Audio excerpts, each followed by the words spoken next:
Hello and welcome in. Please do not leave your luggage unattended on the station.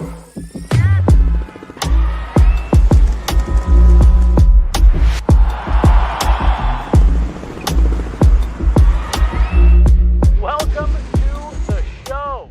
Woo, woo, woo! Welcome to the show. The Denver Broncos have finally broken their 8-year playoff drought, eliminating the Bengals and the Miami Dolphins from the playoffs, and the Denver Broncos are playoff bound. I want to have a few conversations today, but want to first preface with this. We are not going to talk hypotheticals on this post-game show. We are not going to talk about whether or not the Chiefs intentionally lost this game to not have to face the Bengals, or whether or not the Broncos would have been able to win if the Chiefs starters were playing. Shoulda, coulda, wouldas. We're not going to play that game, because what I do know is the Broncos shut out this Chiefs team. With or without starters, I don't care. This is still an NFL level team that is coached by Andy Reid. So with or without your starters, the Broncos did a fantastic job at their job today, which was getting a win and advancing to the playoffs. And that's exactly what they did.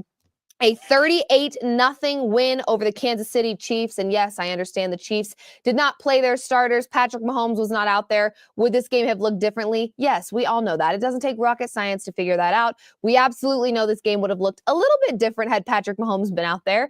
But we also know that the Broncos held their own against this Chiefs team earlier this season with the starters playing. Unfortunately, they couldn't get the job done. We all know how that one ended. It was pretty brutal. But in this game, I saw a lot of very exciting things happening for this Broncos team that not only make me excited about this season and the fact that they are finding their momentum at what feels like the perfect time.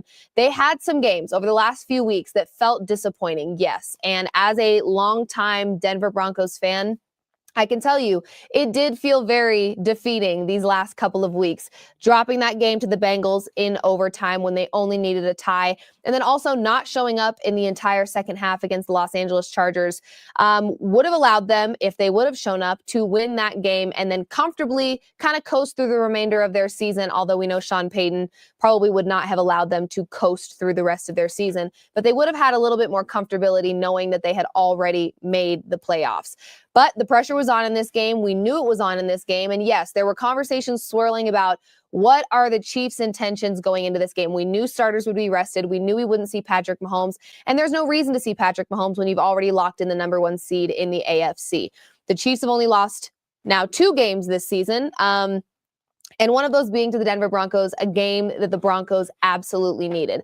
The Chiefs did not need this game. The Broncos absolutely did. But more than just the win, I want to talk about the actual performance by this Denver Broncos team and the fact that I think there is a lot of optimism in the city of Denver right now, and I think there should be, for good reason. We have found our franchise quarterback in Bo Nix. Bo Nix, record high in franchise history, completion percentage in this game. Now you may be saying, well, there wasn't, certain players were missing. Would he have? We're not doing that. We're not playing that game for a full hour here, folks. We're just not going to do it. Because at the end of the day, this is still an NFL level team. There is still talent on this roster with or without starters. This is a team that is still talented, and they've won many Super Bowls, and they are the favorite to win another one this season. So Bo Nix looked exceptional. And one thing that stood out to me very early in this game that made me very, very excited. There's a lot of positive things we can talk about. Let me start with Bo Nix, because that's the conversation I'm having right now. Very fun game to watch by Bo Nix. And I think there was an element of him knowing the starters were not playing. He took a few more risks. He was playing a little bit more ballsy. He was having a little bit more fun. And you could see that. And it was translating. Some of his passes, he got very mobile in this game. And he looked exceptional. He just looked so comfortable and cool and confident. And that is something that, especially for a rookie, I think everybody should be very excited to see by him, given especially the way that the last couple of weeks have gone. Bo Nix did not have super, super strong performances in the last 2 games that they needed to win. And back against the wall, we saw him take a lot more risks, play a very, very confident style of football. And it ultimately translated in a really great performance, not only by him, but also by this team and this offense. 38-0 Denver Broncos. Really, really convincing win. And again, the more that this team can win that way, I think it just boosts their morale and solidifies that winning culture that Sean Payton is trying so hard to establish. It's been very fun to watch. Again, I don't care that the Chiefs weren't playing their starters. Bo Nix still could have had a bad game against non-starters. Let's keep it a buck. This is a rookie. He is allowed to make rookie mistakes, and given the way the last 2 weeks have gone, he could have walked in this game and done bare minimum, but we saw him play exceptional football. A damn near perfect game by Bo Nix. Just shy of a perfect game, 26 of 29, 321 yards, 4 touchdowns, 0 interceptions. He looked phenomenal. And he wasn't just throwing the ball well, he was also running the ball well. He was our leading rusher with 47 yards on 7 carries. Then you had Jaleel with 16 carries, 39 yards. Audric Estime, 12 carries, 34 yards. The run game is something we've talked about quite a bit, that I myself, not only for the playoffs, because I think it will be absolutely mandatory, but also for the future of this Denver Broncos team. While I think the future is very, very bright for the Denver Broncos, that run game needs to be something that I think all of us in Broncos country can feel a little bit more confident about. I don't feel super confident in their run game, and I think the best way to set up a young quarterback for success is to have a reliable run game around him. So when he does turn the ball over, when he isn't playing super well, you've got a run game that you can count on getting first downs, getting in the end zone. We're not quite there yet with our run game, but it is definitely being established. Again, we had way too many games this season in the regular season where Bo Nix was our leading rusher. We can't have that. That is one thing I would say, despite all the optimism I'm feeling right now around the Denver Broncos, that's one thing in the offseason I would love to see them tighten up on and solidify a little bit more. We earned this shit. He said, yes, we did. Oh my gosh. It's been a long time, you guys. It's been a long time. And I've already seen a lot of tweets flowing into my notifications because I tweeted that we were playoff bound. And, the responses immediately were, just to lose. Can you let us have our moment? For the love of God. Like, it's so irritating. Just let us have our moment. It's been 8 years. We're feeling really excited. Cam, I'm not going to be too hard on you about this one because I do understand that Buffalo is not going to be an easy opponent. I don't think any Broncos fan feels that way. I don't think there's one single Broncos fan out there that's like, oh yeah, we've got this one in the bag. Do I think that the Broncos can beat Buffalo? I actually do. Believe it or not. I think if you get a Bo Nix that's playing with the confidence level that he played with today against Buffalo, he's got a chance. If you can get a defense, which we have a very good and reliable one, slowing down Josh Allen a little tiny bit, you might have a chance. So I'm not going to say that all hope is lost here facing Buffalo. I will tell you that's one of the last teams I would have wanted to have faced in the first round of the playoffs, but it's okay. The Denver Broncos, again, one thing that they've got in their favor right now is it does feel like they're catching that momentum at the right time. Despite losing to the Bengals last weekend, they showed a lot of promise in that game. There was a lot of positive things that came out of that game despite the loss. So I think they are finding momentum at the right time, and that's a really good thing when you're entering the playoffs. You want to have momentum because I do think that works in favor of teams very, very often. Yes, on to Buffalo. Let's effing go. Either way, however this first round plays out, there is so much optimism around this Denver Broncos team. You have to remember, for years and years and years and years now, we have been trying to figure out who our franchise quarterback is. It has been like a carousel of quarterbacks. And to know that you have one that is young, whose ceiling is very high, who has improved every single week, who has had games where he's played like not just the offensive player of the year or the rookie of the year, but an MVP. He's had a couple games in there where it's like, okay, if we saw this on a more consistent basis, there is so much optimism swirling Bo Nix right now. And honestly, I was having a conversation before I got here. You could make a case for Sean Payton to win Coach of the Year. Given the position he was put in last season where he had to clean up messes. Nate and I talk about this all the time on this show. Sean Payton had to spend an entire season cleaning up the messes made by Nathaniel Hackett and Russell Wilson before he could even be the coach he wanted to be. So in that first year, I know this is not technically Sean Payton's first year, but we're going to call it his first year in terms of being able to coach and not be a cleaning crew. In his first year of actually being able to coach this team with a rookie quarterback, with offensive weapons that he chose, this is a playoff team. This is also a team that before this season started, Vegas only predicted winning 5.5 games. That's what their line. Their over-under for win totals in the regular season was 5.5. And this is a Broncos team that just took down the Kansas City Chiefs. I don't care who was playing and who wasn't playing.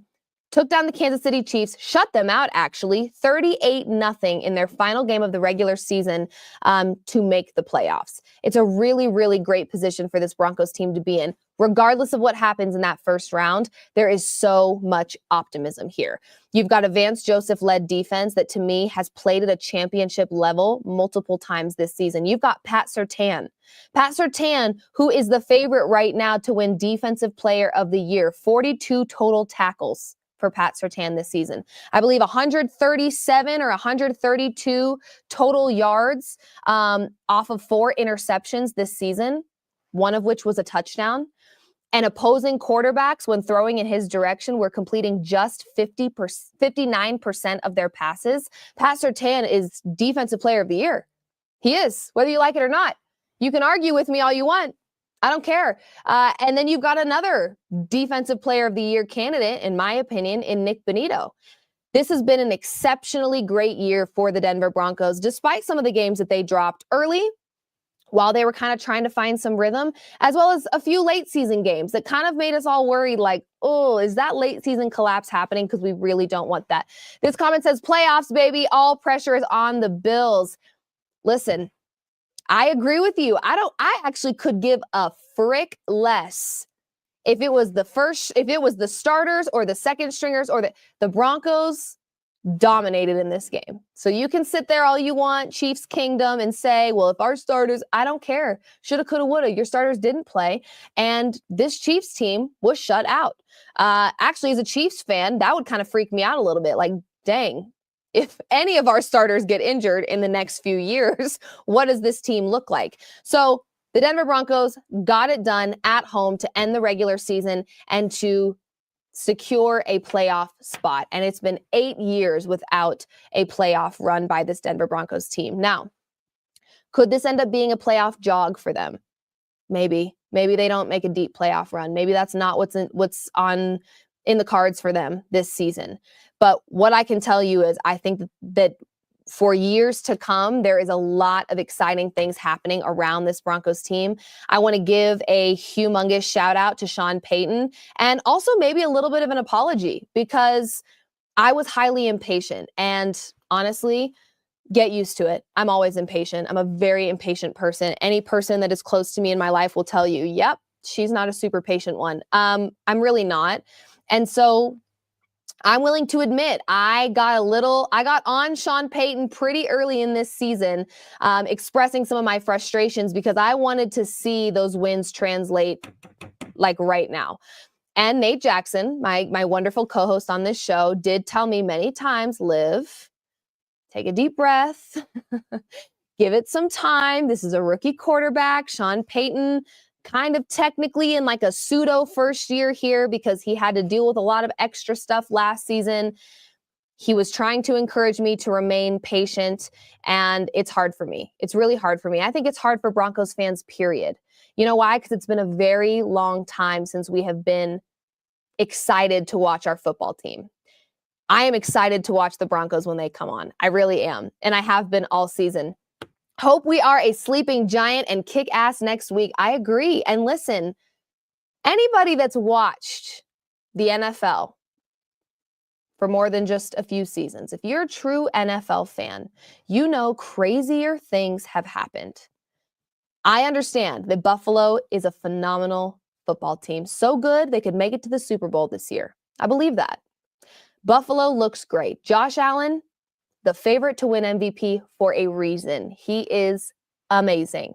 Love the jacket. The season is a success, even if we lose in Buffalo. I agree. I do not view this season as a failure if we are a first round exit. I don't at all. I don't at all. We have to remember this is a football team that PFF, who, whatever, had before the season started said that the Broncos had the worst roster in the NFL. Joke's on you. Worst roster. Vegas predicted them only winning around 5 games. Okay. And a rookie quarterback leading the offense. An offense that there was a lot of uncertainty around because it wasn't an offense we were super familiar with. The most familiarity we saw on this offense was Courtland Sutton. We had Troy Franklin being new. We weren't exposed to what Devon Vele was capable of until we were. And then it was like, wow. Then you've got Marvin Mims. I mean, there was a lot of new stuff happening on this offense that could have gone a completely different direction. And we would have been forced to just accept, all right, it's a growing year, we're rebuilding, but they jumped in head first with a lot of changes and they made it work. I really think he needs to use Mims more. Mims is amazing. I am so thankful for Marvin Mims and what he has been able to do. I think he shocked a lot of people, including Sean Payton, to be honest with you. I don't know if any of us really understood the potential that there was with Marvin Mims and how many different ways you can use him. That is what makes Marvin Mims so dangerous and so important to this team. You can use him in a lot of different ways. And after last week, when we saw Marvin Mims with that catch to send it into overtime, it proved he is not only talented, but he's also reliable. That's a guy now that the more I watch Marvin Mims play, I'm like, if it's a 2-point conversion attempt, find Mims.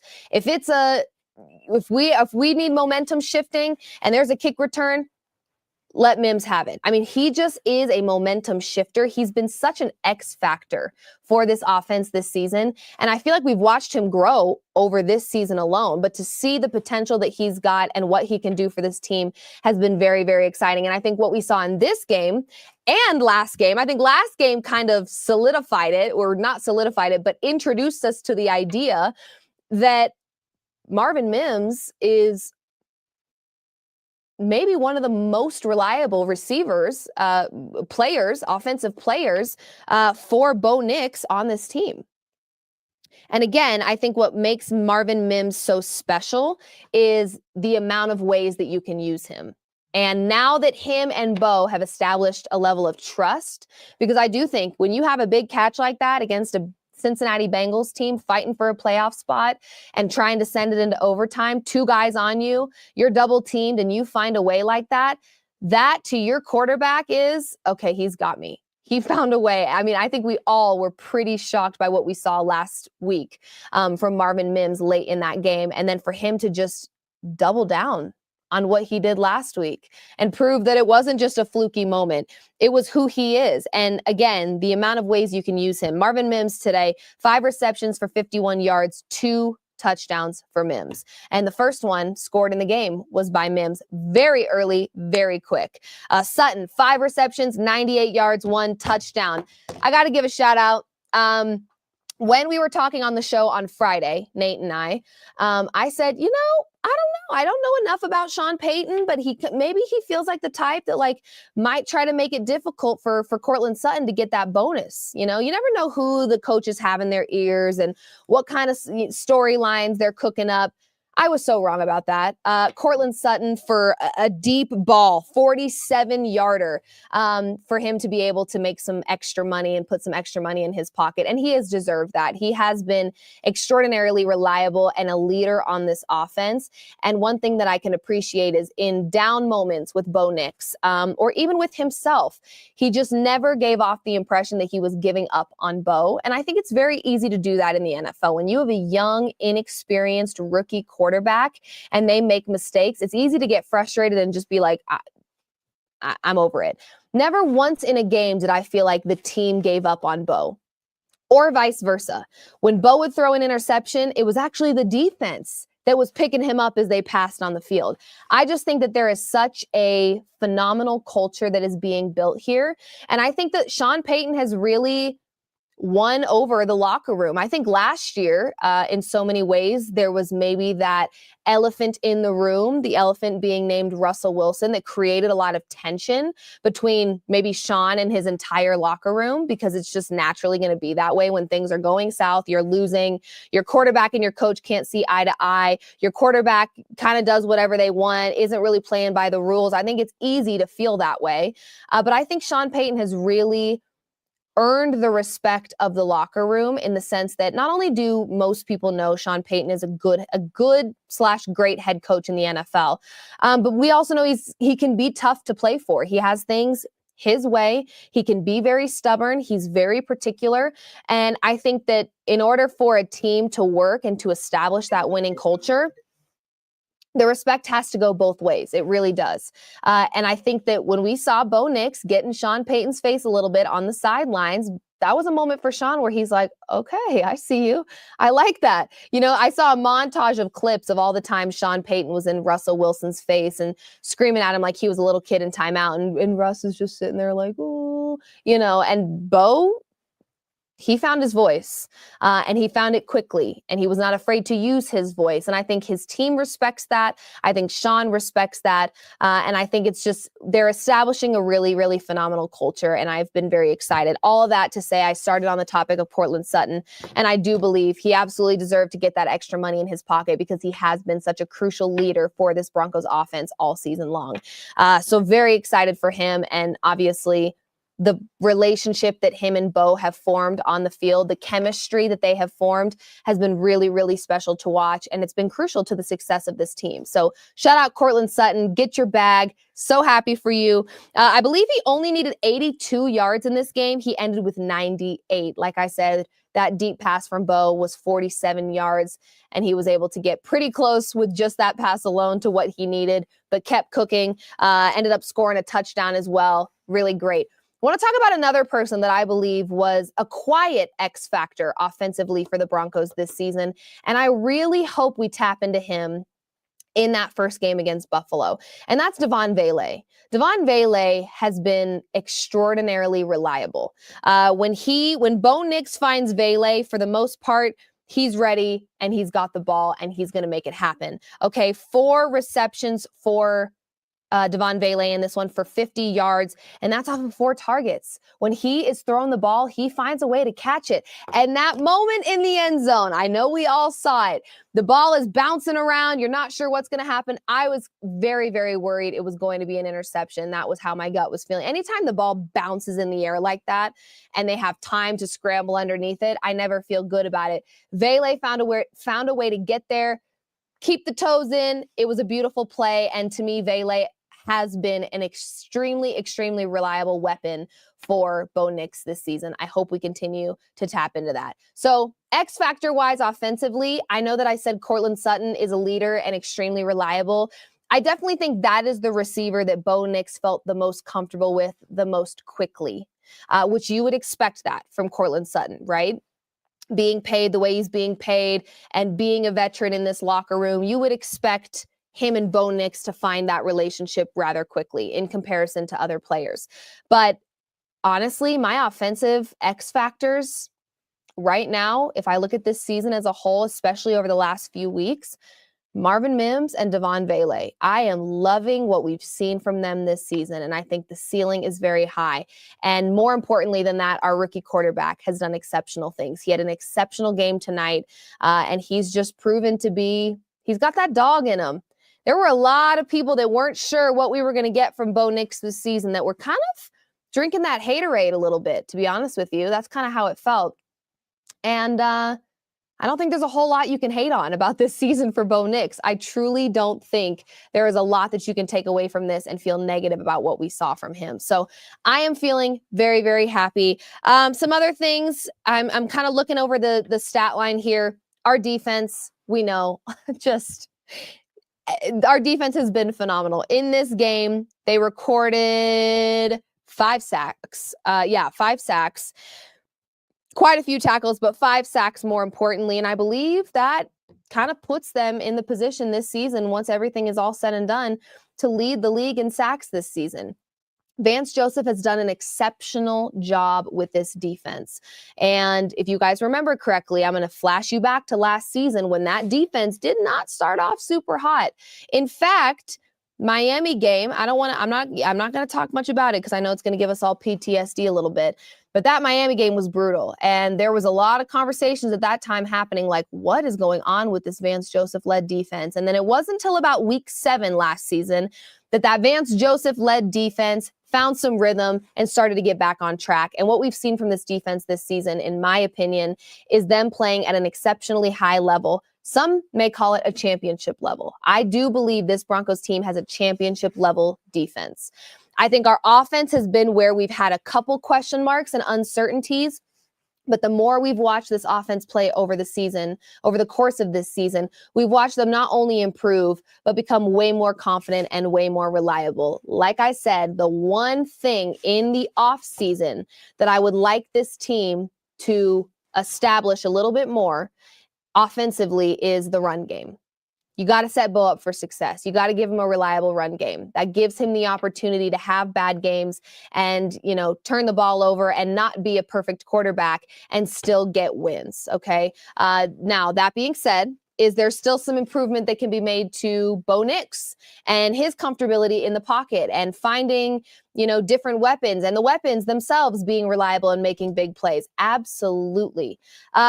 Did I miss it? Did Liv apologize to Sean Payton yet? I actually did. I did. I think it was about 5 minutes ago that I did. But if you need to hear it again, Chuck, here you go. I was exceptionally impatient on the process this season. And, some of that is a reflection of me being a Broncos fan for most of my life and just, being thrown the rough seasons, the 8 seasons without a playoff, spot. It's been tough. And Sean Payton, I wasn't sure what he was going to bring. And I also, some of that, I just needed to let go of all the Russell Wilson stuff because I wasn't in the locker room. I don't know how annoying Russell Wilson was or wasn't, but we're already seeing a little bit of culture issues happening over in Pittsburgh. And it does make you wonder, who's the common denominator and all that? I'm not blaming Russell Wilson, but it does make you kind of look and go, okay, maybe I was a little too protective of Russell Wilson, and he himself was also causing a lot of issues for the team last year, which I know he was. But yes, Chuck, I did apologize to Sean Payton because I was exceptionally impatient.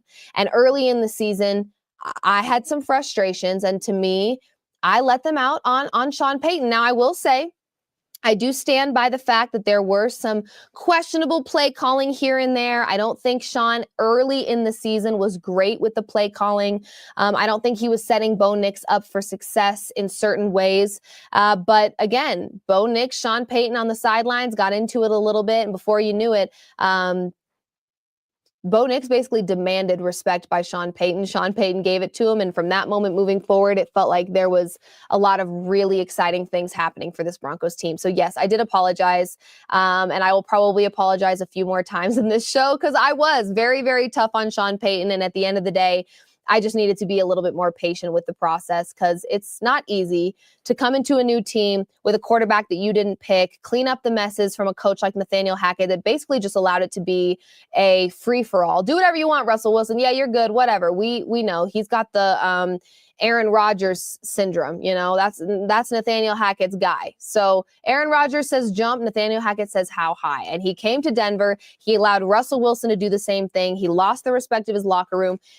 In return, the locker room lost respect for their quarterback. It was just a mess. And Sean Payton had to clean up all of those messes before he could actually be the coach that we know he can be because we've seen him do it before. And to be able to do what he's done with this Nuggets team, oh my Lord, have mercy. See, the Broncos turn things around and start getting positive, and now I'm like, okay, how can they bleed over to the other sport that's struggling? Okay, we're on Broncos right now. Good Lord Almighty. But to see what Sean Payton has been able to do with this Broncos team in regards to having a rookie quarterback and having, a pretty new roster as far as Broncos country is concerned. There were a lot of new faces on this roster, and he did an excellent job. So yes, all of the apologies that I can possibly send, I will send them throughout the show. Just a heads up for you guys, we will be doing, hopefully we'll have some post-game clips that we can run. Talking to hopefully Sean Payton, maybe Bo Nix. We'll hear from a lot of different people. And we've got Nate and BK over at the stadium right now. So they're going to be feeding us those clips. And we will also hopefully have Nate and or BK joining us to talk a little bit about their reactions from the game. They were at the stadium. I was at home watching the game. Now I'm here, but we'll talk to them in just a little bit. And once we have some clips ready, we'll go ahead and play those for you as well. Looks like we've got head coach Sean Payton already in the works. We should be getting that clip shortly. And then we'll have Bo Nix, we'll have Surtain, and we'll have Sutton as well. So we're going to hear from a lot of people. And if we have time while we're live, we'll go ahead and get to some of those clips and let you guys in on what they're talking about over at Empower Field right now. So here we go. After Bo talks, who he's actually talking right now, we're going to have Nate Jackson joining me talking all things Denver Broncos. For now, let's maybe flash up some comments on the screen. I've got Jesse, I've got Carrie in studio with me, and I've got Jesse helping out behind the scenes here. So we can go ahead and maybe put up whatever comments Jesse feels like, you know, are necessary, and you guys can just keep chatting away with me. Bo Nix doesn't suck. I'm so happy. Yeah, he doesn't suck. You know, he really doesn't. And does he have a couple bad games here and there? Of course he does. He's a rookie. I think what was so difficult about this season is trying to remember that Bo Nix is a rookie. You know, that was really tough because he did play at such an exceptionally high level very early in the season that he kind of made you forget he was a rookie. And then he made a rookie mistake and it was like, oh God, all hope is lost. When really, he's a rookie. He's allowed to make mistakes. This is a very new era of his football career. And it's also not easy to play under Sean Payton, I would imagine. Sean Payton likes things a very particular way. He knows what he wants. And so, yeah, I think as much as I didn't allow Sean Payton much grace early in the season, I think there were times too that just Broncos country as a whole felt that way about Bo Nix, you know? Because when you do see him play at such a high level and then there's that drop off and we're not winning games that we should be winning, or the game is on the line and he, you know, under the pressure, he doesn't look like he can handle it. At the end of the day, I think last week and this week proved we have a franchise quarterback here in Denver, and it's a really stinking great feeling. Not only did we break an 8-year drought for making the playoffs, but we also have found a franchise quarterback in Bo Nix, and the ceiling is exceptionally high with Bo Nix, and that is a very, very exciting feeling. We have got Sean Payton, head coach Sean Payton's overall thoughts on this matchup, on this game, and maybe on the season. Either way, let's check out what Sean Payton has to say about this game against the Chiefs. Excuse me. Look, obviously, an important game for us. You know, getting to the 10th win and putting ourselves now in a position to play in the postseason. It's always challenging and it happens time to time at the end of the season when you're not sure maybe a team that you're playing. And I thought our players did a good job of focusing on the things they could control. I can recall coming here 5 years ago, COVID, and none of your quarterbacks were playing. And those are the things that drive coaches crazy, you know, and so this week is difficult because, you know, the expectations obviously are high and you want to make sure that you come out. And so we talked about it during the week, we really tried to focus on the process, but tune out like who might be or who might not be playing. We can't control that. And I meant what I said when I talked about Andy's team earning the right to do what they needed to do. Every one of us that's coaching a team in the postseason is trying to do what we feel like is going to help our team have the best chance of success. So we came out fast, played well in a lot of areas. Quarterback really got on a heater, and we'll go from there. So any questions? First of all, I think for the last 3 weeks, we've heard Sean Payton enter the post-game presser with a cough, and then he's like, "Excuse me." And Sean Payton is pretty notorious for giving a whole summary before he even allows the reporters to ask any questions, because I think he's hoping to eliminate any stupid questions that irritate him and get on his nerves. But again, there's a lot of really positive things to come out of this game, and I think Sean Payton, this is exactly how he wanted this game to play out. We can't control who the Chiefs chose or did not choose to play in this game. That is completely out of our control, and he made a great point. Control what you can control. We can't control who's starting for the Chiefs. What we can control is getting that 10th win, which was a goal of Sean Payton's, and also securing a spot in the playoffs, and that's exactly what this Broncos team did. And I think it's very important that if the Chiefs were to not start their starters, which is what we saw today, that the Broncos really take care of business, and that's what they did. Don't just get a win. Don't just squeak by, right? I remember thinking with Nate on Friday when we were chatting that 10 points felt like a lot of points to have this Broncos team favored, and it kind of made me worried. I didn't want this to be a trap game. I didn't want things to the Broncos to let their guard down and things get carried away, because we know that can happen. I wanted them to come in and take care of business, and that's exactly what they did. So Sean Payton definitely seems pleased, but we also know with Sean Payton, as pleased as he may be right now about the game and how it played out and the fact that they are a playoff team and the fact that they did win 10 games, there's still business to be taken care of. So Sean Payton is excited, I'm sure, but he's also setting his sights on a very tough competition in Buffalo. We know that is not going to be an easy game. We know that traveling to Buffalo is extraordinarily difficult. So we know it's going to be tough. But when you have a guy like Bo Nix that has shown so much promise, you've got to feel pretty good as Sean Payton right now about the future of this Broncos team. And we actually have a clip again of Sean Payton, this time talking about the growth of Bo Nix. So let's check out what he's got to say about his young and thriving quarterback in Bo. Obviously have had a lot of conviction in Bo since before you drafted him, when you drafted him. Mm-hmm. Where have you seen him grow the most as a player on the field over the course of the season? I think the hardest thing for quarterbacks that come into our league are the third down protection menu volume, like the different third down packages and pressures. So they all have to take a speed course on that, and he's done very well on handling, the different odd front, nickel front, dime front pressure. I think it does begin to slow down. Here's the one thing I know: he's a hard sack. Right.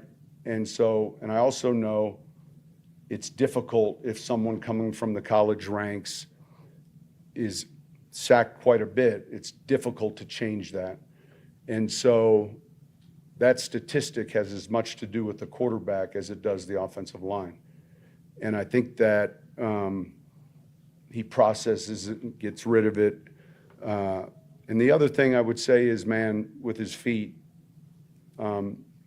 maybe there's a little bit more there than I didn't or we didn't see, because, he didn't run the shuttles and everything, but he can run. That's kind of the spaghetti sauce sometimes when the pocket isn't clean. Yeah, I mean, there's a list of a million different things that you could talk about that you saw from Bo Nix this season that was exciting. I think for the majority of the season, with the exception of a few games, and actually for the majority of the season, he did a really, really great job of protecting the football. And then we saw a few games in there where he was turning the ball over a little bit. So that kind of made things a little bit difficult. But he did protect the ball pretty well all season long. And he is a very tough quarterback to sack because he is so athletic and mobile. And I think that's a really, really great skill to have. We're seeing more and more quarterbacks in this league kind of take after the Josh Allens and the Lamar Jacksons and try to use their legs a little bit more. Now, like I said, as much as I love Bo Nix being mobile, and that shows his athleticism, and it does make him kind of a dual threat quarterback in so many ways. I do still think there is a lot of work that needs to be done to that run game around Bo Nix. I don't want Bo Nix to be the leading rusher for 80% of the season. I really don't. I would love to have him have those moments where he can get a first down himself, but I do want to have a more reliable run game so that in the chance that he's not protecting the football and he is getting sacked against a really great defense, he has a run game that he can trust and can still move the ball. So that would be my goal in the offseason, is to see them kind of establish that a little bit more. And I do think that may be something that stands in their way in the playoffs. When you look at the teams that are going to the playoffs and you look at the running backs that are going into the playoffs, Derrick Henry, Saquon Barkley, who you could argue should win MVP this season. He's playing phenomenal. There are some running backs that are going into the playoffs that are truly carrying their team in so many ways. I look at the Philadelphia Eagles, for example.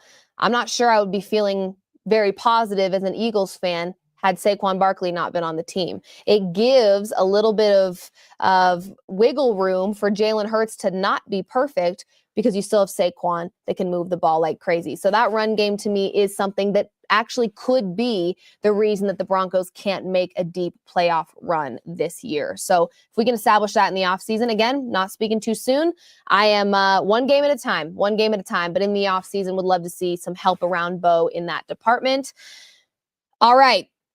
We are going to hear from Sean Payton one more time. Maybe not one more time, a few more times, but we've got another clip from Sean Payton. Let's check it out. See what he's got to say this time. Here we go. A very important win for this season, but a historic win for the franchise as well. Who did you give game balls to in the locker room, and what was that like? So the game balls today went to ownership. They've been tremendously supportive. Man, I've been to a number of pro teams, but I told the players, you don't get to pick a lot of times where you end up, but you guys are at a good spot. And this is a group that cares about you. They talk about it. I hear it. And they're very consistent. And I think in today's pro sports, I think it's probably one of the bigger indicators of success. And I know for me personally, when I went through this process, that meant a lot to me relative to where. And I said that it wasn't like I was looking to choose to join Patrick Mahomes in this division, but the ownership group here was the reason. And so, they got the game balls. I love that actually a lot. I think that when you can have trust and chemistry between your owners and your coach, there is, again, an overwhelming establishment of just a winning culture here in Denver that I can feel, and it feels very good. I have to just address the elephant in the room one more time, because I'm sure there's some new people that have popped on. Everybody right now is searching through Twitter and finding a tweet from back in 2023, December 27th, 2023, where I said, Sean Payton is the issue and Russ is the fall guy. I'm standing by this. And everyone, of course, is saying, how did this age? Oh, stay on that side of the conversation. Don't backtrack now. Okay. Can we stop? This is like I feel this way about any sport or team that I talk about. Are we allowed to be critical of our sports teams? Is that okay? Because I'm pretty sure at the time that I tweeted that, there was a lot of complaining going on about Sean Payton. A lot. He hasn't been perfect since he's been in Denver. Am I a pretty impatient person? Yes. Am I pretty critical? Yes, I am. I am very much that. It did not age well. Clearly, that tweet did not age well. Okay. Actually, that kind of maybe a little bit did, because I did say Russ was the fall guy, because at that time he was being blamed for how bad we were. And then he ended up going to Pittsburgh and balling out. So I don't know if the tweet was really that wrong. I just think people like to point out when I don't have a take that ages perfectly. But yeah, I mean, at the time, I'm sure I was frustrated. I don't know any Broncos fan that hasn't been frustrated over the last 3 years. If you haven't been, then I don't think we're watching the same Broncos. But yes, I will give another apology out into the universe to Sean Payton for my lack of patience and my inability to see his vision. Okay. I believe he had a vision. I believe he came to Denver with a vision. I just wasn't seeing that at the time that I tweeted that, which was in 2023. Newsflash, it's 2025. So a lot can change in 2 years. So just letting you know. I guess it's actually not 2 full years because it would be, not 2 full years, like a year, a little over a year and a half. A lot can change. So just know that, my frustrations last season, I think were probably pretty warranted. And I'm sure I'm not the only person that was frustrated and questioning whether or not Sean Payton was a good idea in Denver. Was I wrong in so many ways? Yes, I was, because he's been great. He's been really great. I've been very excited with what he's been able to do this season with this Denver Broncos team. But I should just put this out here and just make it very abundantly clear. I'm never, ever afraid to admit when I'm wrong. So I was very impatient with Sean Payton. I did jump the gun. I was a little too hard on him. I didn't trust his vision super early, and I was wrong about him in so many ways. Yeah. But I won't apologize for being frustrated, because that's just the kind of sports fan that I am. So anyway, just know that about me. You can go digging through my, Twitter. Honestly, the only reason I probably didn't pull that tweet up myself and quote tweet it like I normally would is because I'm live. So I can't really be on my computer searching through stuff from 2023. But never afraid to admit when I'm wrong. And I was wrong about Sean Payton in a lot of ways, but also right about Sean Payton in a lot of ways. So there's that. Either way, that's neither here nor there. We are going to the playoffs. Can you believe it? I did take the over on the Broncos win totals this season. So I did have faith in them in some capacity. But I do think this was such an emotional roller coaster that it was very easy throughout the season to no longer be able to picture them in the playoffs because of some of the inconsistencies that they had. But it is a patient process, and this team is very young, but this team plays exceptionally hungry. I think that they are aligned with their coach, and it sounds like the coach is aligned with the owners, and that's a very important thing. We just heard Sean Payton talk about that. And when you've got everybody aligned with everybody, it really does establish and lock in a culture of greatness, and that's what we're starting to see unfold. I think no matter how the first round plays out, nothing about this season feels like a failure. First round exit, a lot of teams, if that is how the Broncos, I'm not saying that's what's happening, you guys. I actually spent most of the show at the top of the show talking about the fact that I do think the Broncos are capable of beating the Buffalo Bills. I know, call me crazy, but if you've watched the NFL, crazier things have happened in the first round. So it is not completely off the table here. This Broncos team is finding momentum at the right time in their season. Bo Nix looks better in some capacity every single week, and this is a championship level defense. So I have a lot of optimism actually in the way in which that they can compete. That is the ticket right there. There's a lot of talent in this league. You could argue every team is talented. It's the NFL. I would hope they are. But I think what the Broncos have right now is that hunger. They are playing very competitive football.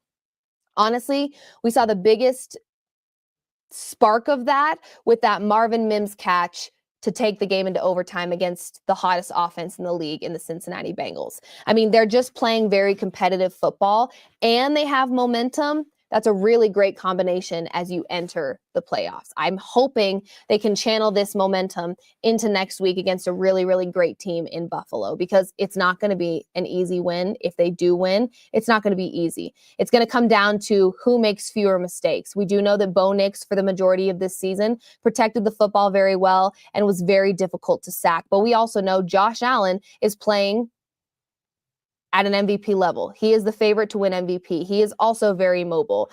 And he is taking care of the ball better this season than he has in past seasons. And the Buffalo Bills also got momentum at what seems like very timely moments throughout this season. So It is in no way going to be an easy win if the Broncos do get a win in this one. However, if the Broncos do lose, I will tell you, there is not going to be one piece of me that feels like this season was a failure. Not one bit. I think that this Broncos team surpassed expectations, and I think that's what Sean Payton's all about. You can get a win, but if it didn't meet his standard of what a win should look like, he's not happy, and we've seen that throughout the season when listening to him in his post-game pressers. He really wants to see good and fundamentally sound football being played. So even if you scrape by with a win, if you didn't do it in the way that he pictured you doing it, he's not going to be satisfied. And so this was exactly how Sean Payton probably wanted this Broncos team to end their season. And that was shutting out the Chiefs. He already said in his post-game presser today that we had to control what we could control. We can't control who the Chiefs do and don't play. What we can control is how we show up, getting that 10th win and locking in that playoff spot. And that's exactly what they did. So it's been super, super, I would say it's been kind of an emotional roller coaster this season in terms of, I think part of my problem is I'm just far too emotional about my favorite teams. And so when they're showing me signs of really good, happy things, I just like take that and I sprint with it. You give me an inch, I take a mile. And then when things aren't perfect and Bo Nix makes rookie mistakes, which he is entitled to do so as a rookie, then I feel like the devastation sinks in and all hope is lost and, oh my gosh, my life is over. I don't really know how to meet in the middle and just keep everything level-headed, which is why a lot of people are now going back to that tweet from 2023 and saying, are you standing on business, Liv? I mean, yeah, in so many ways, yes, but also my Twitter is a public diary, okay? Let's not take everything so serious all the time, although I usually am pretty serious. I don't usually tweet stuff I don't mean, but it's called therapy, guys. Every show I do, whether it's for football and the Broncos or it's basketball with the Nuggets, it is a therapy session through and through, and I hope you also feel that this is a safe space to share your feelings. Okay, Buffalo. There is a chance that the Broncos beat the Buffalo Bills. The Buffs. What is going on? Guys, too much is going on. I'm feeling overwhelmed. Get in the comment section. We'll flash some up on the screen while we wait here. We will have some more clips, by the way. I believe we're hearing from Bo Nix, Pat Surtain. I think we might hear from Sutton, maybe Marvin Mims. I don't know. There's a lot of people that we can talk to. So I do think that we'll have some more clips that will be flowing in here. One and done. So you don't think we're going to win? Oh my gosh, Lucas. What's with the negativity, huh? Who's your team, Lucas? Ooh, beat Buffalo, then play the real KC. I would love that. I would love that. To be honest, I think if you're another team in the AFC and you're watching what the Broncos have been able to do over the later part of their season, I don't know if I'd want to play the Broncos. They're beatable. We've seen them lose. I know that. But they just have this energy about them right now. They've got this competitiveness about them right now. They're finding momentum at the picture-perfect spot. I don't know. I don't think that the Broncos are necessarily a team that I would go into the game feeling safe. Like, woo, all right, we're good. First round, check. We're good. We're solid. I don't know. The Broncos they have that dog in them right now. I don't think I would want to face it's not like it would be a desired wish. I think that there's the natural assumption that because of the way that the Broncos made the playoffs, that they're a first round exit, easy money, they have no chance. I don't believe that. I really don't. Championship level defense, great head coach that I doubted for a while. My apologies. Taking full ownership there. Well coached, championship level defense, great quarterback who protects the ball and is hard to sack, and a lot of promise in the offensive weapons. I'm telling you, the one thing that is going to stop this Broncos team from advancing in the playoffs, whether it be in the first round, second round, third round, doesn't matter. Advancing, period, in the playoffs is going to be their lack of run game. Have to have it. Can't have Bo Nix being your leading rusher every game. Just can't have it. It's not going to work. So that to me is going to be what stands in their way. Now, I hope I'm wrong. I hope that we get an explosive game from Audric Estime, Jaleel, and Javonte Williams. I will say, Javonte Williams breaking some tackles today. That was fun to watch. The last time we saw Javonte Williams really show up and show out was against the Saints. That was his best game by far. And then after that, he just got really quiet. His playing got really quiet, which I would say kind of been disappointing this season. Is what I expected of Javonte Williams has not been met. Did I set my standards a little too high? Maybe. But I have not seen from Javonte Williams what I was hoping to see from Javonte Williams this season. I will also tell you I don't like the word disappointment. That's just such an evil word. Like, like when your mom says like, I'm mad at you, it's like, okay, stay mad. Or like, you upset me. It's like, okay, don't be sensitive. But when they say I'm disappointed in you, it's like, oh, no, thank you. I'm good. So I don't really like that word, but I will say very underwhelmed. That's how I'm going to phrase it. That feels more appropriate. Very underwhelmed by Troy Franklin this season. And I want to also say, before you get in the comment sections and say, hey, moron, like, relax, give me a moment. Underwhelmed by Troy Franklin, but also a lot of that's on Bo. I just think I'm underwhelmed by the lack of chemistry between Bo Nix and Troy Franklin. I think I set my expectations at a certain place. Given the nature of their relationship, I had pictured one thing, and we saw Bo Nix a lot of times this season trying to find Troy Franklin, and it just was not happening whatsoever. So I think that there's a world where if they can connect a little bit better, that's another weapon right there. I've loved Mims this season. I've loved Vele. We know Cortland Sutton has been one of Bo's most reliable guys. Troy Franklin, you get him in the mix, and I think this is a group of receivers that can really make some noise. They're young, they're hungry, and Bo Nix, I think, has started to establish some really great chemistry with those guys outside of Troy Franklin. That has kind of felt like a letdown this season because my expectations were just clearly way too high for what I pictured that looking like between the two of them. So maybe that's on me for expecting too much, but I will say, when I say let down by Troy Franklin, I'm not just talking about Troy. I'm also talking about Bo. Bo was having a hard time finding Troy Franklin this season, and we saw a lot of big dropped passes and just like very memorable moments by Troy Franklin this season that weren't positive, but they weren't all his fault. So I think that is one thing in the offseason, as well as establishing that run game that offensively I would like to see a little bit better, is just getting Troy Franklin more involved and getting that chemistry and connection between Bo and Troy a little bit more seamless.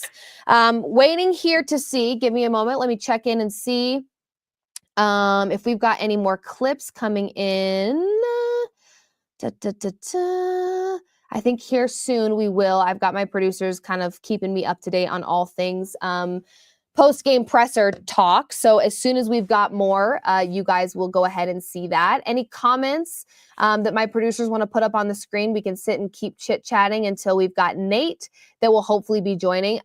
Just got word from my producers. We're waiting on Bo Nix. Bo Nix should be joining, he's not joining the show. His post-game presser should be ready for us to play little bits and pieces for you guys so you can hear what he's got to say about this game in just a little bit. If VJ keeps playing man coverage, we have a chance. I'm telling you, this is a championship level defense. I'm not kidding. I really believe that. I like this defense a lot. The addition of Brandon Jones, love. Cooper, love. Nick Bonito, love. I mean, there is just a lot of exciting stuff about this defense. And we know defense wins championships. So I do think, guys, just get in the comments section really quick. Let's just take a quick little vote here. And my producers will just flash it all up on the screen. Drop a Buffalo. Drop a Buffalo if you think the Bills are winning. Drop a horse if you think the Broncos could win this game this coming weekend. Let's just see how the people are feeling about this one. I think I know how many buffalo emojis I'm going to see in there, but I want to see if there's any. And try to remove your bias. If you're watching as a Broncos fan, try to remove your bias and genuinely tell me, do you think the Broncos have a chance? If you think the Broncos have even a chance, drop the horse emoji. That's you letting me know that you think the Broncos could beat. Oh, there's a horse. Woo! Woo! Oh, boo. Boo, Steve. Boo, Steve. I'm just kidding. Hey, boo. No, I'm joking. If you think the Broncos have a chance, horse emoji. If you think that they do not have a chance, drop that buffalo emoji. Listen, crazier things have happened in the NFL. I am going to have my producer get that Mims clip. We have Marvin Mims. I believe we spoke with him maybe in the locker room. Oh, wait. Yeah, I think we might have Mims that we can hear from here in just a second. I don't know if it's ready. Yeah, here we go. Check it out. According to hit and set up today, does that mean taking the wide receivers out to dinner somewhere? Taking us somewhere. I don't know if it's dinner. I don't know if he's getting his car. He's doing something. How long do you sell? And clinching the playoffs in 1 week. Can you put into words just what that means to you? Yeah, I mean it's honestly unbelievable.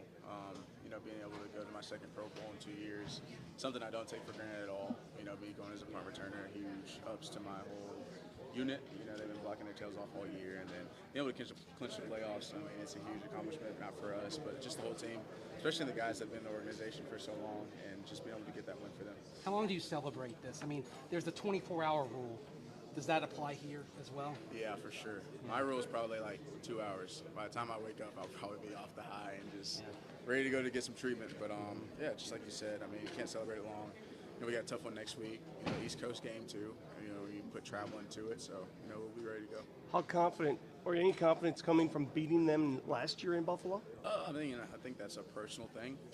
Just being able to go there last year and beat them, it's like a thing, like, oh, we can do it, But for the rookies here, for the older guys never been in the playoffs, I mean, there's a lot unexpected.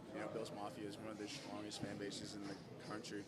And then playoff game also had that atmosphere to it. It's going to be a tough one, but we're just ready to go out there and play. We've done it all year, and we're ready to go do it one more time. From your perspective. Love it, love it, love it, love it. I don't know how you don't love Marvin Mims and what he's been able to do this season. I think, one, in this week, they absolutely need to be taking care of their bodies. Yes, that is exceptionally important, but also just locking in and using this as motivation and channeling this momentum into a much tougher competitor next week.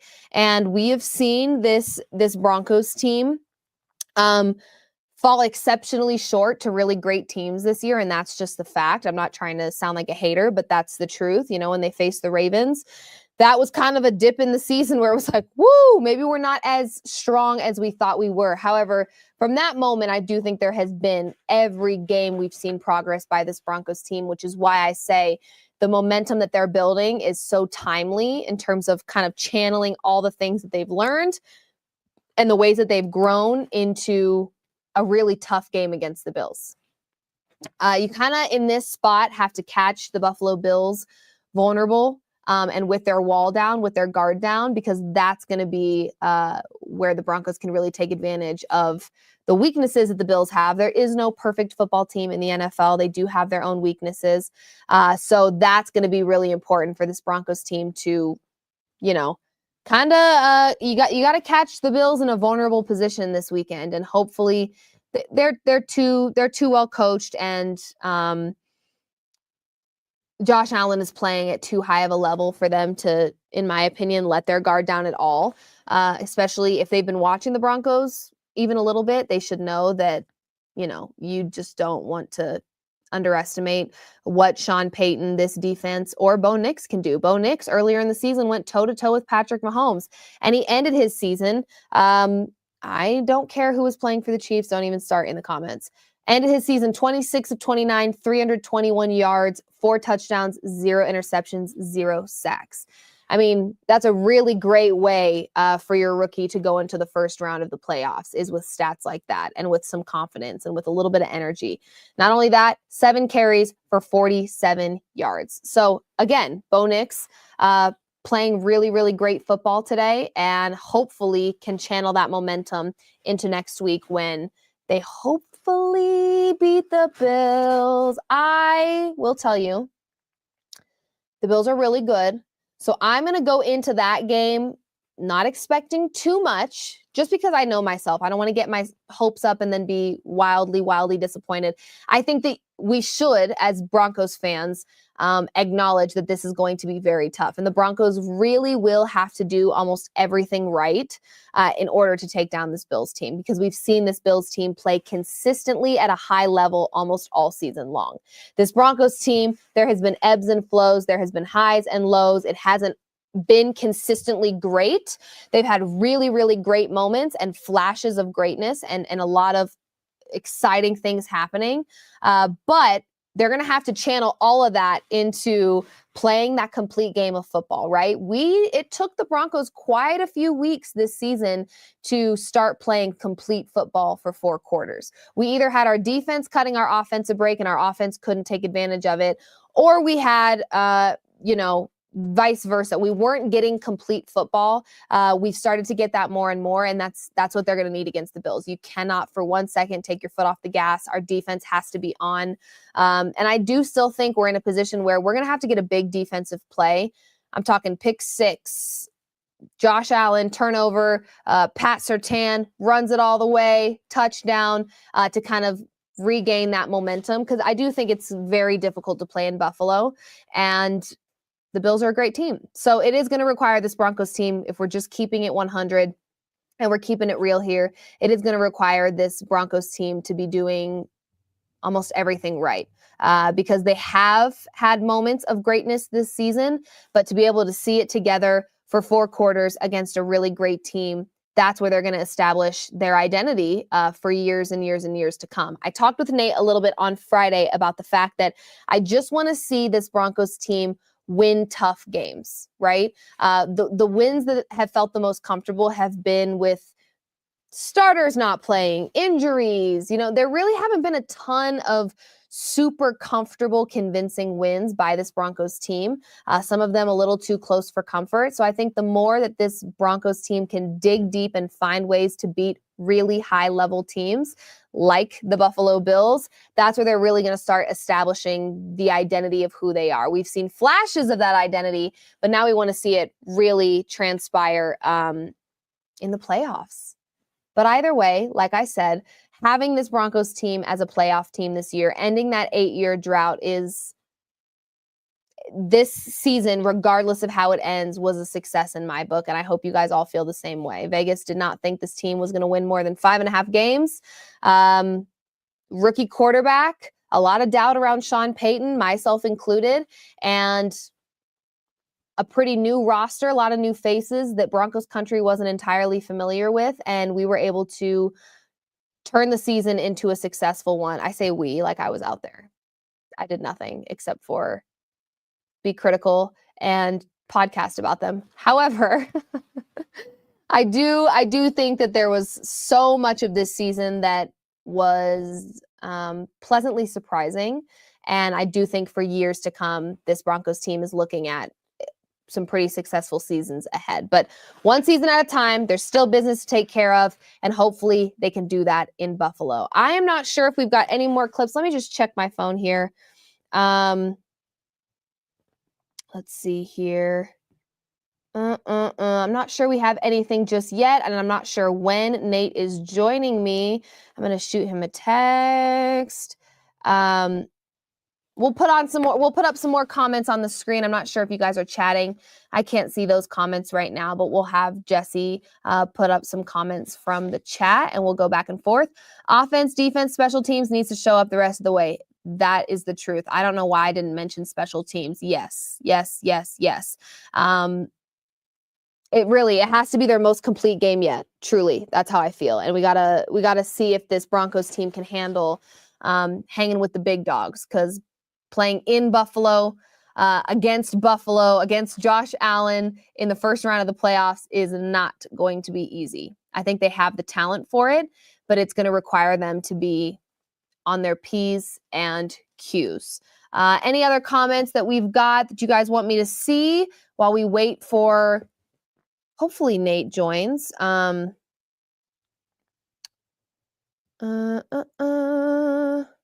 don't have any clips ready just yet. I'm trying to look. Let's see. Yeah, you could pop that one up. It would be awesome to be the team that keeps the Chiefs from a three-peat. Oh, that would be amazing, wouldn't it? I think we're all a little sick of the Chiefs, to be honest. Honestly, that was my favorite Chiefs game I've watched all season long.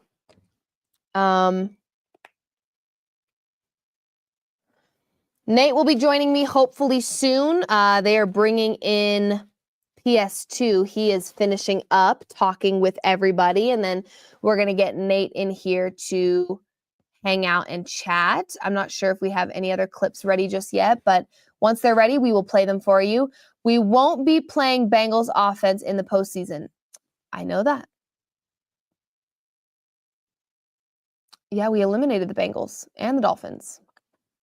They're out of here. They are out of here.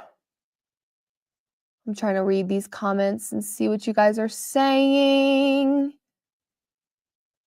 I don't think we have any more clips ready just yet.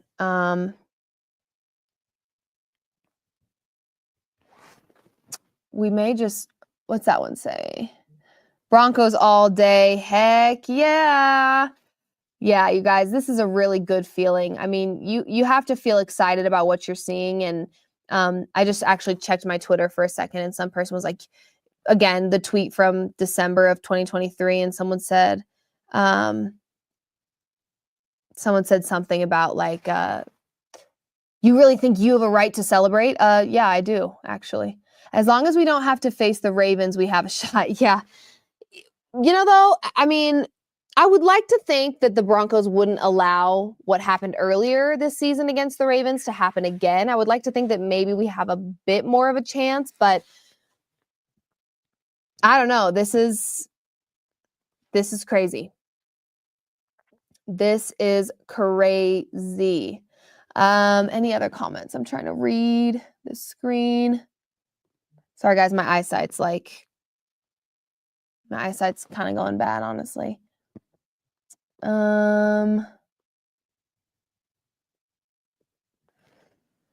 They definitely have a chance. Definitely an underdog. We haven't beat a great team all year. Hopefully we change that. Yeah, I would say that's kind of the only like reservation that I have right now about the Broncos in the playoffs is the playoffs is the best of the best, right? And we've seen the Broncos have some really great flashes of what they can be and how great they can be. But it hasn't been against entirely impressive teams. So that's where I keep saying to Nate, you know, I want them to be able to dig deep and find a way to get tough wins against tough competitors.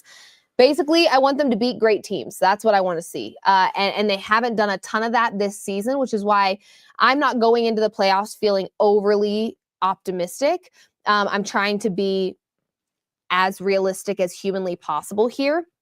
But yeah, I would say that would be something that it's keeping me away from being all in on the Broncos being able to beat the Bills, is that we haven't seen them beat a ton of great teams this season.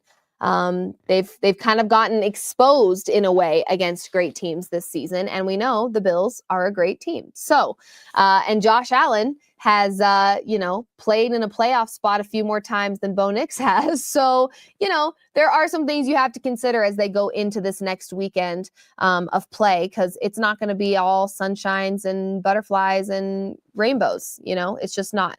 So, okay, let's see if I don't know if I'm pulling up my phone to see what kind of clips we've got ready. I don't think we do. All right. Actually, yes, we do. We have a clip from the man, the myth, the legend, young, thriving quarterback in Bo Nix, the rookie who has not played like a rookie this season. We've got a couple minutes from him on reacting to this game and reacting to being a quarterback, a rookie quarterback in the playoffs. So let's check out what Bo Nix has to say. They showed up. They were loud for us today, and it's fun to do stuff like that. It's fun to, clinch a playoff spot, and in the last game of the year against a divisional team, and it's just kind of a great story. But now playoffs time starts, and our goal wasn't just to make the playoffs, even though it hadn't been done in a while. It's for a lot more than that. So we're excited about the opportunity. It's going to be tough, but we got a game to play. Bo, Sean talked about being young and hungry and how that could be dangerous, because when the season began, externally expectations weren't great. How much pride do you take in being part of a team that ended the losing season streak, the playoff streak, and just kind of a bunch of guys that seemed to buy in? Yeah, we did. We just we have a really good team. We have a lot of guys that are all competitive, all work hard. They're close knit. We got a lot of good relationships on this team. You can really feel and watch the love for one another that we got. Then we go out there and play for each other, play for the guy next to us. There's not a lot of prima donnas on our team, not a lot of issue makers, and we just we all have one goal, and that's to go out there and win for our team. And it's funny, we kind of doubled what a lot of people thought we were going to win. So it goes to show that there's a lot of talk preseason, but you don't have to be what people say you're going to be. Shout out to Bo Nix. You guys know he's been an exceptional, not only rookie quarterback, but also leader. And I think in so many ways this season, he has earned the respect of not only head coach Sean Payton, but also earned the respect of his teammates. And it is translating very, very well for this Broncos team. We have Nate Jackson joining us from Empower Field to chat a little bit about the Broncos finally making the playoffs. Nate, you look like a little kid on freaking Christmas morning. Playoffs. How are you feeling? Tell me how the energy felt there. I mean, we know that Broncos fans have done a great job this season of showing up for this team and filling the stands, but how did it feel to watch the Broncos shut out the Chiefs today to secure a playoff spot? I mean, is there a better team to do it against than the Chiefs, right? But no, there isn't. But I mean, the Chiefs may well have not gotten off the bus. That was a pretty pathetic performance from them. I thought we were going to see more from them. They seemed like they didn't want to be here, but I don't want to take any of the shine away from the Broncos for taking care of business the way they did. 38-0. I mean, Sean Payton mentioned it in the presser that they did exactly what they had to do. Yes, it was a lot of time it was the second stringers. Yes, Carson Wentz looked like hot doo-doo. But yeah. Didn't he? I mean, he pooped his pants for sure. He pooped in his helmet, and then he put it on and just ran down his face. It's like, what is that on your Poop nose? everywhere. Yep. But that doesn't take away from how game the Broncos were for this challenge and how they rose to the occasion. Like, lesser teams may have dropped down to meet, the low energy of their opponent and made it close. It was never close here. There was never a doubt. It was right from the get-go. The Broncos jumped on them. I mean, you look at the stat line, it's actually pathetic how bad the Chiefs were, but you just got to give credit to the Broncos and what they were able to do. A lot of the stuff we talked about on Friday came true. Cortland Sutton got his bonus, right? Woo! And something we were speculating about is like, does Sean Payton want him to get it? Well, he spoke about it after. It was like, yeah, we want him to get it. Like, we're aware of that. That was awesome. I want our guys to do it. So another notch on the belt of Sean Payton. And, we fall a little bit more in love with what he's doing here, even if relative to, press conferences, sometimes he's a jerk, but whatever, dude. Like 10 wins, Broncos going to the playoffs. You got to feel excited for Cortland Sutton, for Garrett Bowles, for the guys who've been here through the bad stuff, but and then also just this new era and Bo Nix and this young team. It's not just about Bo, it's about the young and hungry team kind of making their mark and finding a way to get it done. The crowd was super excited and electric, and it's too bad there's no home playoff game this year, but next year they'll be the defending Super Bowl champions and they'll be hosting a playoff game. But I want to say also, not only did Bo Nix and these folks earn people's respect today. So did you, Liv. You've been on the air by yourself for an hour and 15 minutes. So you are Listen. earning the respect of our listeners. You know where I think the only reason I think I'm earning respect is I am fighting the world's worst stomach ache. Like my stomach is like doing backflips all night tonight. Maybe it was Broncos anxiety. Maybe that's what it was. But wait a second, hold on. What did you eat for breakfast, Liv? What have you eaten today? Should we do that? I went to First Watch and I had a skillet. So that was kind of heavy. Maybe it was just like too much. But then I did have a little bit of orange chicken. I had some orange chicken. Maybe that was it. PF Chang's or like it was PF Chang's. Oh, he knew. That's bad. Yeah. So anyway, that's kind of what I'm working through here. But honestly, very excited. And we did spend some time before you joined us, Nate, talking about the fact that Buffalo is tough. But there is a world where the Broncos, I believe, could beat the Bills. Give me your case for the Broncos beating the Bills next weekend. Well, I mean, they're riding a high from this moment here, which is number one. You know, you and I talked about it. Didn't want them to back into the playoffs. And they weren't able to do that anyway because the Bengals won, right? So they knew they had to win. They came out here and took care of business. So they're going to feel confident. Like the things we tried to do, they worked. Who cares if it was a lot of second stringers out there? We feel good about getting back on the right track. And secondly, like I've been on a playoff team, a home game where every friend and family you have coming to town because they want to be there because they think you're going to win. Well, that's what the Buffalo Bills have right now, right? And there's a galvanizing effect that happens when you go on the road as a team. And the Broncos have been a pretty good road team. You know, they went on that East Coast road swing where they won 2 in a row. These guys feel good going on the road together. And taking on an entire fan base and feeling like underdogs. They can play the underdog role. You know, this is not an unbeatable team, the Buffalo Bills. They have been pretty hot all year. Maybe they're going to fall off a little bit. There are vulnerabilities to this Bills team. I know we're going to get into it all week, but the Broncos are going to gas each other up to be the upsetters. And I know that, you know, it's an effective place to be in. Nobody's expecting the Broncos to win.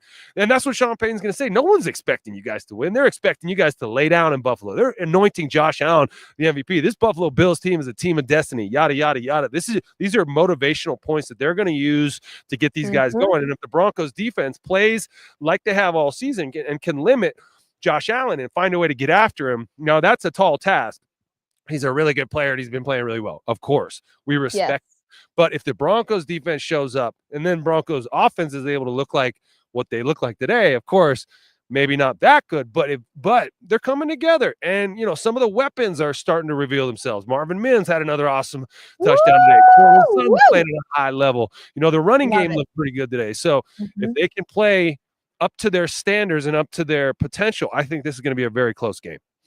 I agree. I think there's a lot of exciting things. And we know, Nate, crazier things have happened in the world of NFL first-round playoffs. There is no guarantee that Buffalo makes it through the first round. I've already had people in the comments section on this live saying, first-round exit, too. It's like, okay, first of all, let me have my moment. Second of all, haters on the chat. Like, what's going on? Always haters, Nate. Always haters. Okay, final question for you. Yeah. How did you feel was the play calling in this one by Sean Payton? I mean, brilliant. I mean, he didn't miss a beat, right? There was no false note there relative to the play calling. He crushed it, right? And Sean Payton, like last week and the week before, we questioned a lot of what happened against the Chargers, right? Against the Bengals. You had a chance to go for 2. Well, that's all erased now. It's all over now. They won this game. They're in the playoffs. And we got to take a step back and appreciate what Sean Payton's been able to do with this team. Was it perfect? No. Did Sean Payton say it was perfect? No. He admitted week to week that things weren't perfect from the coaching standpoint either. So I think he's owned the mistakes or at least the inconsistencies coaching-wise and admitted that he has to be better. Today, obviously, I mean, offensively, they had almost 500 yards. They didn't, Bo threw for 3 touchdowns. It was 4 touchdowns. It was an enormous day offensively. But I think just the body of work and the fact that Sean Payton has turned the ship around and has his offense playing with confidence and the whole team believing that they are better, than the teams of the past and they have a higher destiny. I think that's what it really matters. Like getting guys to believe that this is going to be more than we've seen here before. It's a new era. in Broncos country, and we can all be happy for Sean Payton relative to play the calling score. and leadership. Relative to, yeah, he got the 10 wins. The Broncos are going to the playoffs, and of course, you and I, Nate, will break it down with BK as well, all throughout this week, because we will be talking about our predictions, all types of stuff. Playoffs as a whole. I think there's a lot that we can deep dive into and talk hypotheticals. I told everybody at the top of the show, we're not talking about shoulda, coulda, wouldas, because I already knew someone was going to get in there and say, well, if they would have played their starters, don't care. Shush up. I don't care. Shut up. Because honestly, that was pretty telling that you would expect them to be able to compete even a little bit better with, I mean, that was embarrassing. It was embarrassing for the Chiefs. You wonder what kind of motivational tactics, if any, Andy Reid used, if he even cared at all or whatever. These guys, it was like, I walk around the whole field during the game, and that sideline was very low T. All right, it was very low T. Those guys needed a little pick me up. It was like they just couldn't even wait to get out of here. So the Chiefs, there's twofold. The Broncos had an excellent performance. The Chiefs were kind of pathetic, and so I guess we'll see if that ends up reflecting on their performance in 2 weeks from now, because they're gonna it's Patrick Mahomes and company's gonna have 3 weeks off, but who cares about them? We'll see him in a couple weeks when we get back to Arrowhead and whoop that ass. That's right. I cannot wait. Well, Nate, I will plan to see you tomorrow. Yeah, tomorrow. Duh. Yeah. We'll let you exchange the mic with BK. You want me to just hand it to him right now, or do you want to? Go ahead. Because I got him right here. Yeah, there he is. All right, there we go. Right. Hello, BK. BK, I saved some questions that I wanted to specifically ask you that I did not ask Nate. First of all, how exciting was the atmosphere there? Could you feel the energy from Broncos country? You could, and walking in, Jason, our photographer, and I, we walked in together, and the crowd was going to be rowdy from the jump, and it was a real pro Broncos crowd. Not that some random Chiefs fans weren't here, but I even had friends from Kansas City that said they thought about coming out, maybe making a ski weekend of it, whatever, and they just decided to bail when they knew the game really meant nothing. They decided to save their money. So it was all orange and blue throughout, and you could sense it from that very first drive as Bo leads them down. You're like, you know what? This is going to be one of those days. And we had, where I was sitting, I had the Chiefs team president, GM, and assistant GM right behind me, and they're pretty quiet because they weren't expecting much either, was the sense that I got. Yeah. And so, they were ready to go. I think they may be stuck here actually because of the snowstorm in KC. I don't know if that's been confirmed, but I got the sense that they may be here overnight with all the snow that is going to be crushing the middle part of the United States all the way through the East Coast. And so the Chiefs, I think, were just ready to get in and get out without any real injuries. And, talking to somebody with the Chiefs, I was like, who's going to score for the Chiefs? Maybe I was just interested from a anytime TD perspective. And I heard, hey, DeAndre Hopkins, because he had that bonus, they're going to try to get, I don't even know if he stepped on the field. Maybe they would have got inside the red zone. They put Hopkins in because he would have got $500,000 if he scored. But nonetheless, the Broncos were all about moving that ball, and Bo Nix was as dialed in as we've seen him. Again, it was against the JV Chiefs. It did kind of remind me of the Packers preseason game where you saw him on Friday against the Packers in the practice. And then for the couple series that the starters were out there, you're like, well, this isn't really fair. If they play a 4-quarter game, it would look like what we saw today. And there's a reason there's starters, and there's a reason there's backups. It's one thing when one backup comes in because of an injury. Right. It's when all the backups are out there, including Carson Wentz, and then the kid from, I think it's South Dakota State. It just it felt like that level of game on the Chiefs side, and the Broncos had a lot to play for, and they executed on both sides of the ball. They made Carson Wentz's day real long, and the crowd was in it from the jump. And then they started to clear out a little early too, because other than Bo Nix circling the field, there's not like a podium and a stage for making the playoffs. So it was all right. Let's beat some traffic. We've got this game in hand, and then get ready for the Bills and hopefully a couple more games. Yeah, we'll obviously deep dive into the Bills all week long, and I'll ask you about that in 1 second. But how special, BK, in your opinion, we know he is a Pro Bowl starter again this year. How special is Marvin Mims, and where do you see him and the ceiling for him? How high is it with this Broncos team? Well, the ceiling keeps growing as a pass catcher. It does. And it's funny because you look at the two plays he made last week, And that reminds you of what you used to see from guys like Ted Ginn. And I think he may be a better overall receiver in terms of his ball skills. It didn't look like it at all in training camp. And we had people that I really respect their opinion and like the way they look at football saying on radio stations in town, they thought Marvin Mims should be cut. And I was like, that's crazy. Just in general, he is the best returner in football, probably, or on a very short list. Yeah. But as a pass catcher, they couldn't figure out what to do with him. Finally, Sean, in his mad scientist lab, figured out, okay, let's line him up in the backfield some. And then let's just, now that he's comfortable and he's making plays on the field, he can go back to being a slot receiver. But let's get him the ball on bubble screens or quick screens, whatever it may be, little smoke routes, and then let him just be an athlete. But then also you let him get behind the defense. Bo makes the longest throw that we've seen since they started tracking how long throws were with next gen stats in 2016, or second longest, 67 air yards. But then the catch he makes in traffic last week, you're like, okay, this guy has the potential to be a really complete receiver. Is he Tyreek Hill? No, he's not built like that. But is he a guy that can be a game changer? Absolutely. And I love the idea that Sean Payton is just scratching the surface with what he can create for Marvin Mims and what Bo Nix will be able to do in terms of developing that chemistry with him. Yeah, I mentioned it earlier in the show when I was waiting to hang out with you guys a little bit, that I think Sean Payton realized this year with Marvin Mims, there's a lot of ways you can use Marvin Mims. There's a lot of ways that he can be really valuable to this team. And he's kind of been valuable in a lot of different ways. And it's been really fun to see him develop and continue to get better and better. I also feel the same way about Devon Vele. Take me to that moment when Devon Vele had that touchdown, because I was watching it in my living room going, oh my gosh, that was remarkable. That was so fun. Tell me about how the energy felt in the stadium when you realized that was a Vele touchdown. Well, of course, in the press box, you're reacting to everybody around you as well. So it's a fluky play. The ball bounces in the air. And then you got people saying, oh, well, did Troutman hit it when he's out of bounds? Does the DB hit it when he's out of bounds? So is the play basically nullified? But part of it made me feel like the NFL officials in New York or New Jersey were like, it's week 18. We've got to get ready for the playoffs. Nope, that's a touchdown catch.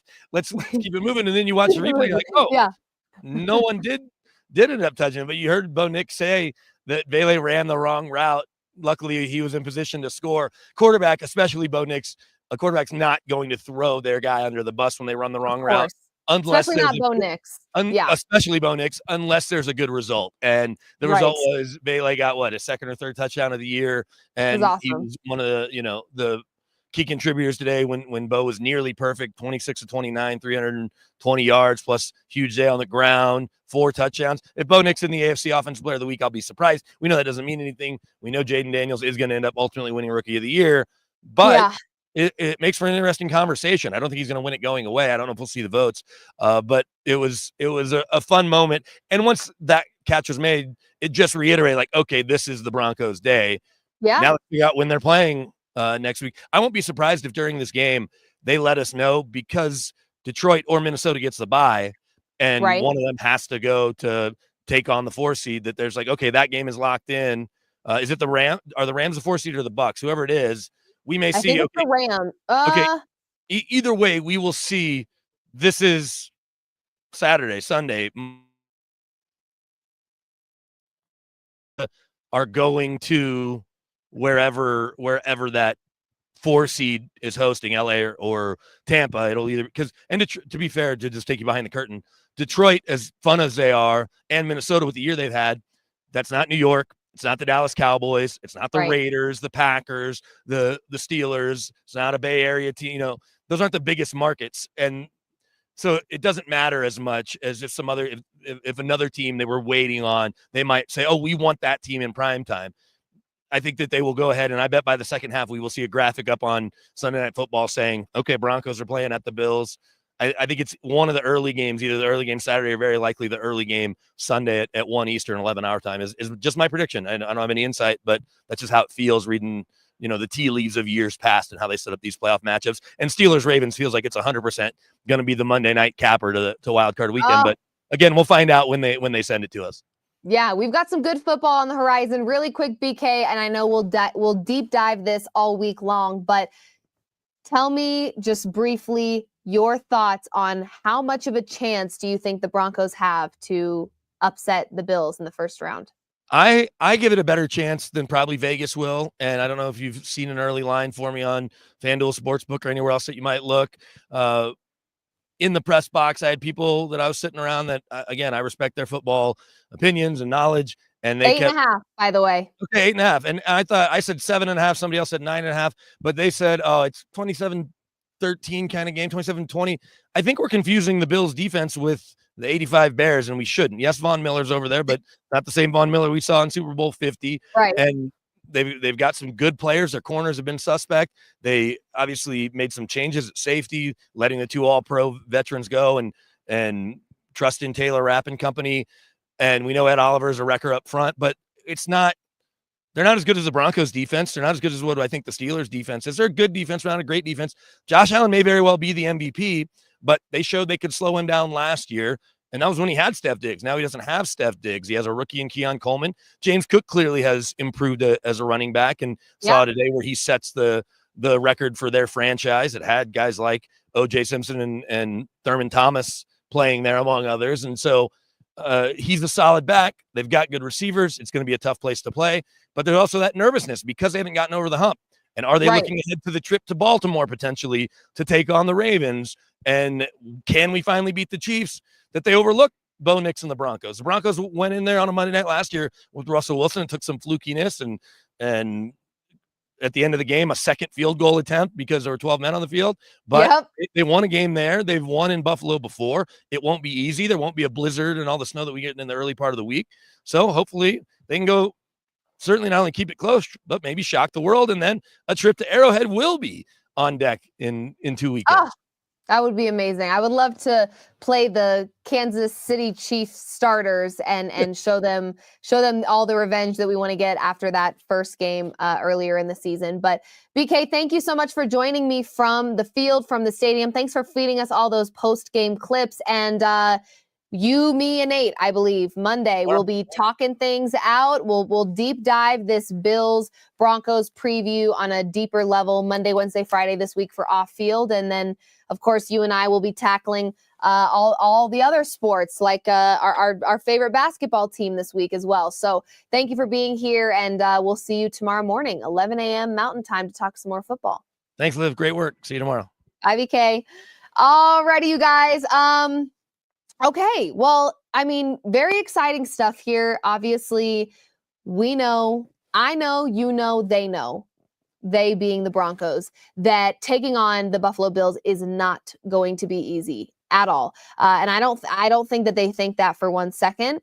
If anything, I would say that the Bills are probably the more likely team to let their guard down. I don't think Sean Payton is built that way to allow this Broncos team to get comfortable and or complacent. I think the Bills may just be relying on how great they've been playing football and not feel very threatened by this Broncos team, and that may work in the Broncos' favor. We also know the Broncos finding some really, really great rhythm right now, finding some momentum, getting some more confidence.